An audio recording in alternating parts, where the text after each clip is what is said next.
안녕하세요. 말씀과 함께 기도. 오늘은 65일차, 오늘 에베소서 5장부터 6장까지, 그리고 빌립보서 서론 말씀 가이드 나누도록 하겠습니다. 5장 말씀은요, 첫 번째가 성령 충만한 삶의 모습이 무엇인가에 대해서 말씀을 나누고 있습니다. 1절부터 14절까지가 그 내용인데요. 성령 충만한 삶의 모습은 두 가지로 그렇게 정의가 되고 있습니다. 첫 번째는 사랑받는 자녀같이 행하는 것입니다. 1절에 보니까 그러므로 사랑을 받는 자녀같이 너희는 하나님을 본받는 자가 되고, 그러니까 예수님의 십자가의 보혈로 말미암아 우리에게 주시는 가장 큰 권세 중에 하나가 무엇입니까? 그러니까 하나님의 자녀됨이잖아요. 그러니까 자녀됨의 권세가 우리 가운데 있거든요. 영접하는 자에게는 하나님의 자녀가 되는 권세를 주셨으니까. 근데 뭐예요? 사랑을 받는 자녀라는 것입니다. 그래서 요즘은 뭐 뉴스 같은 거 보시면 여러분 사랑받지 못하는 그러한 안타까운 소식들을 많이 우리가 보잖아요. 자녀임에도 불구하고. 근데 우리는 사랑받는 자녀라는 것입니다. 그러면 그 증거가 뭐로 나오겠습니까? 감사가 넘치는 말이라는 거예요. 4절에 보니까 누추함과 어리석은 말이나 희롱의 말이 마땅치 아니하니 오히려 감사하는 말을 하라. 그래서 여러분 입술의 열매가 감사로 가득 차시기를 바랍니다. 그러니까 성령 충만한 삶의 모습 첫 번째는 사랑받는 자녀같이 행하는 것. 특징이 뭐예요? 감사가 넘치는 거예요.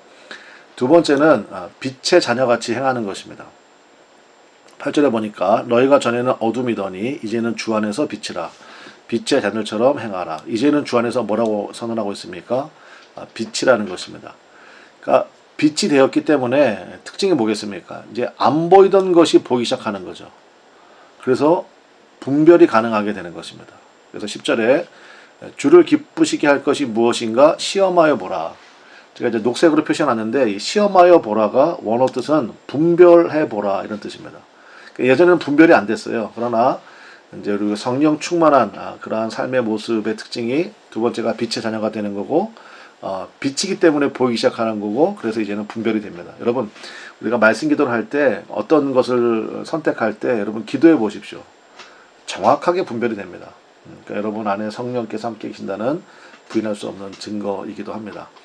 자, 그리고 두 번째로는 그럼 성령 충만의 결과가 무엇이냐 이제 말씀을 하고 있는데요. 15절부터 21절까지가 이제 그 내용입니다. 그래서 특별히 16절부터 18절은요 거꾸로 읽으면 이해가 쉽습니다. 그래서 한번 봅시다. 말씀을 16절부터 18절까지 말씀입니다. 세월을 아끼라. 때가 악하니라. 그러므로 어리석은 자가 되지 말고 오직 주의 뜻이 무엇인가 이해하라. 술 취하지 말라. 이는 방탕한 것이니 오직 성령으로 충만함을 받으라. 그러니까 이 말씀을요 거꾸로 읽으면 이해가 쉽다고요. 그러니까 무슨 얘기입니까? 그러니까 성령 충만함을 받으면, 그죠? 그 다음에 주의 뜻이 무엇인가 이해가 되고요. 그러면 세월을 아끼게 됩니다. 즉 헛손질하는 시간들이 많이 줄어들게 돼요. 그래서 제가 여기 써놨습니다. 그러니까 성령 충만을 받으면 첫 번째 뭐가 됩니까? 주의 뜻이 이해가 되고, 그러면 세월을 아끼게 됩니다. 그러니까 초점이 명확해지는 거죠. 당연히 집중력은 말할 것도 없고요.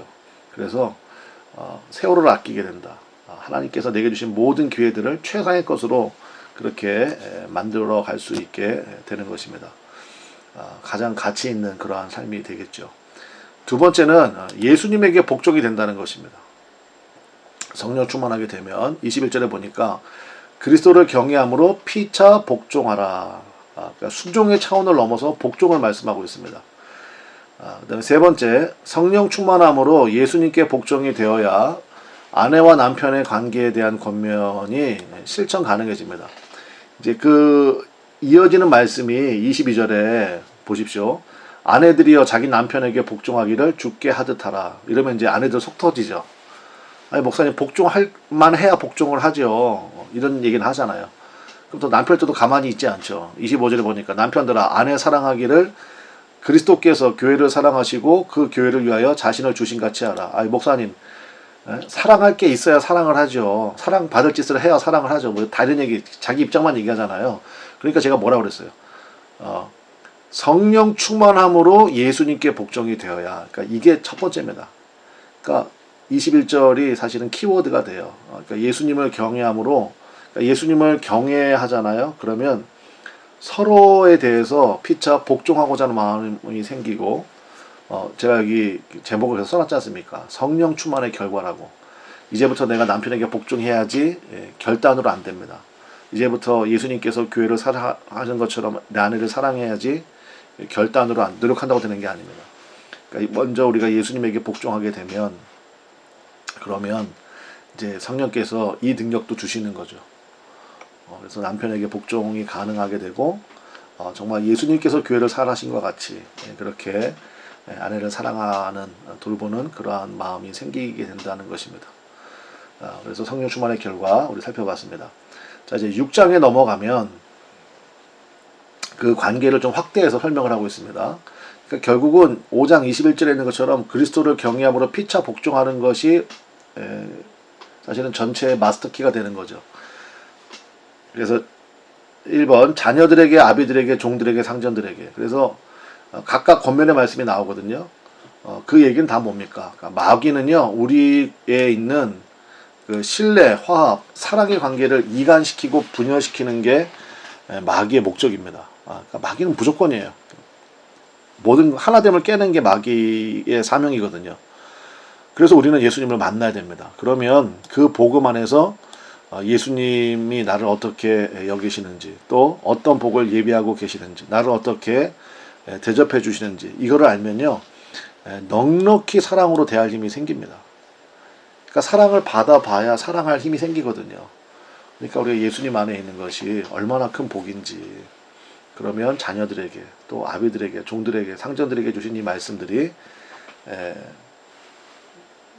다 이해가 되고, 그다음에 순종할 수 있는 힘도 주시게 된다는 것입니다. 두 번째, 이제 그 유명한 하나님의 전신갑주 이제 말씀이 나옵니다. 10절부터 18절까지인데요. 한번 봅시다. 1번 영적 싸움의 핵심은 주 안에서와 그 힘의 능력으로다. 여러분 이걸 꼭 기억하시면 좋겠습니다. 10절에 보니까 끝으로 너희가 주 안에서와 그 힘의 능력으로 강건하여지고, 그 다음에 2번 덧입는 능력이라는 것을 여러분 우리가 기억해야 됩니다. 왜냐, 우리에게는 힘이 없음이에요. 이게 복음입니다. 사실은 내가 어떤 힘을 가지고 하려면 사실은 굉장히 불안하죠. 그러나 11절에 있는 것처럼 마귀의 간계를 능히 대적하기 위하여 하나님의 전신갑주를 뭐하라? 입으라, 이렇게 되어 있습니다. 그 다음에 3번 대상을 분명히 하라는 것입니다. 12절 우리의 씨름은 혈과 육을 상대하는 것이 아니요. 그러니까 나를 힘들게 하는 어떤 사람이나 어떤 상황, 그게 아니라 통치자들과 권세들과 이 어둠의 세상 주관자들과 하늘에 있는 악의 영들을 상대함이라. 그러니까 결국은 이게 영적 싸움이라는 얘기가 그래서 나오는 거거든요. 그래서 우리는 주 안에서 그 힘의 능력으로 하나님의 전신갑주를 덧입음으로 영적 싸움을 우리가 승리할 수 있다라는 것입니다. 그러면서 이제 6개의 하나님의 전신갑주가 설명이 되고 있습니다. 이 전신갑주라는 말이 헬라어로 파노플리아예요. 여러분 말이 너무 예쁘죠? 파노플리아. 그래서 혹시 카페 같은 거 할 때 카페 이름으로 굉장히 좋을 것 같아요. 파노플리아. 그래서 그 안에 들어가면 막 하나님의 전신갑주에 관계된 막 말씀들, 그러면 카페를 안 올려놔요? 어쨌든 굉장히 너무 아름다운 말인 것 같아요. 파노플리아. 그러니까 완전 무장이라는 뜻이 있습니다. 그래서 이 6개의 하나님의 전신갑주가 나오는데 특징만 얘기하겠습니다. 여러분이 말씀 이제 묵상하실 거니까. 첫 번째 특징은 뭐냐면 일단은 등 가리개가 없습니다. 뭐 구원의 투구, 뭐 호신경, 그 다음에 진리 허리띠, 뭐 그 다음에 신 다 있는데요.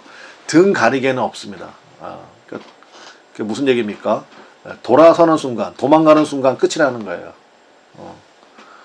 그게 하나 특징이고, 그 다음에 유일한 공격 무기가 있습니다. 그게 뭐예요? 성령의 검, 곧 하나님의 말씀이라는 것입니다. 17절만 봅시다. 구원의 투구와 성령의 검, 곧 하나님의 말씀을 가지라. 그래서 유일한 공격 무기는 성령의 검입니다. 하나님의 말씀이 우리의 유일한 무기라는 거예요. 그 다음에 끝으로 전신갑주의 마무리는 뭐냐? 성령 안에서의 기도라는 것입니다. 18절에 보니까 모든 기도와 간구를 하되 항상 성령 안에서 기도하고 이를 위하여 깨어 구하기를 항상 힘쓰며 여러 성도를 위하여 구하라.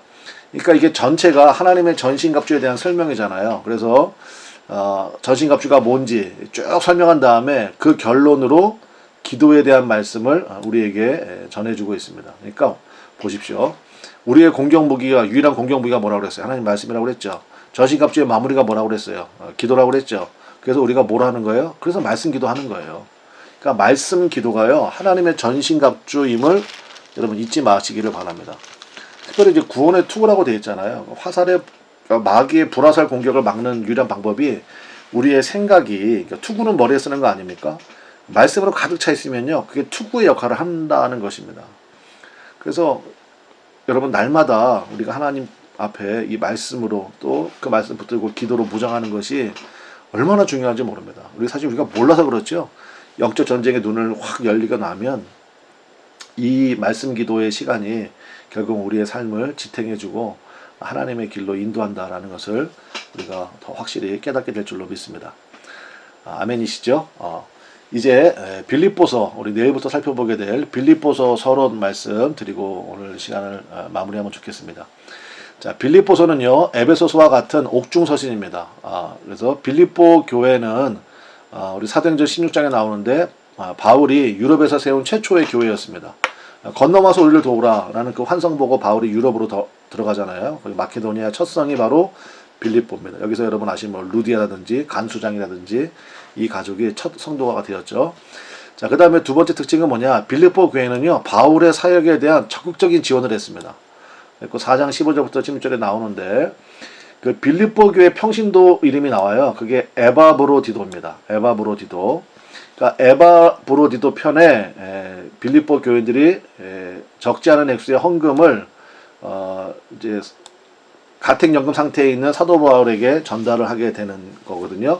그러니까 그 헌금을 받고 회신으로 쓴 서신이 바로 빌립보서라는 것입니다.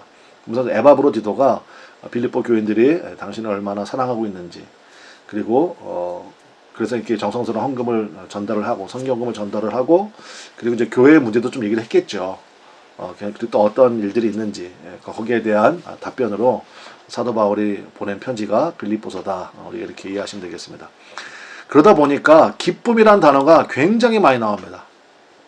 그래서 왜 기뻤을까요? 일단은 내가 현재 옥중에 있지만 혼자가 아니구나. 나를 위해서 이렇게 기도해주고 응원해주는 많은 분들이 있구나. 두 번째, 하나님께서 내 사역을 동행하고 계시는구나. 역사하시는구나. 그런 확신이 들잖아요. 그러니까 얼마나 감사하고 좋았겠어요. 그래서 빌립보서를 읽으면요, 읽으면서도 기분이 좋아요. 자, 기록 목적을 살펴보도록 하겠습니다. 기록 목적은요, 빌립보서의 핵심이 아까 얘기했잖아요. 그러니까 복음과 기쁨입니다. 기쁨이나 혹은 기뻐하다는 단어가요, 수없이 등장합니다. 특별히 뭐 4장 전체는요, 아주 그냥 기쁨이란 단어로 도배가 되어 있습니다. 두 번째, 빌립보 교회 일원인 에바브로디도와 함께 보낸 선물이 기가되어서 이 서신을 기록했다가 앞서 설명드렸고요. 그 다음에 믿음의 진보를 위한 최고의 본보기는 예수님이시다. 이 부분이 굉장히 강조되고 있습니다. 그래서 우리 기독교 교회의 최초의 찬송으로 간주되는 그리스도 찬가가 등장합니다. 그리스도 예수의 마음을 품으라. 이제 그렇게 시작되는 거 있죠. 2장 5절부터 11절까지. 그게 사실은 그 당시에 아마 최초의 찬송이 아니겠느냐. 예수님에 대한 그런 설명들이 있는데 실제로 그렇습니다. 그래서 그리스도 찬가가 등장하고요. 그는 근본 하나님의 본체시나 하나님과 동등됨을 취할 것으로 여기지 아니하시고. 그래서 여러분, 이 시작되는 예수님의 말씀 찬가를 여러분들이 한번 묵상해 보시면 좋겠습니다. 네 번째로, 고린도 혹은 갈라디아 교회만큼의 심각한 문제는 아니었지만, 그러니까 문제 없는 교회는 없잖아요. 이 빌립보 교회도요, 빌립보의 두 기둥이라고 할 수 있는 유오디아와 순두계. 그러니까 이제 헬라어에는 그 명사마다 성이 붙어 있습니다. 그러니까 여성 명사예요. 그러니까 두 분 다 여자분이다라는 걸 알 수가 있는 건데, 이분의 갈등이 좀 있었습니다. 그래서 이 갈등이 속히 회복되기를 권면한다. 이제 그런 내용이 또 나옵니다. 그 다음에 핵심 구절은 뭐냐? 3장 14절이에요. 표대를 향하여 그리스도 예수 안에서 하나님이 위에서 부르신 부름의 상을 위하여 달려가노라. 여러분, 이제 내일부터 시작되는 빌립보서 말씀을 통하여서 우리가 우리의 심령에도 이러한 기쁨이 크게 회복되는 은혜가 있기를 바랍니다. 우리 내일 뵙도록 하겠습니다. 감사합니다.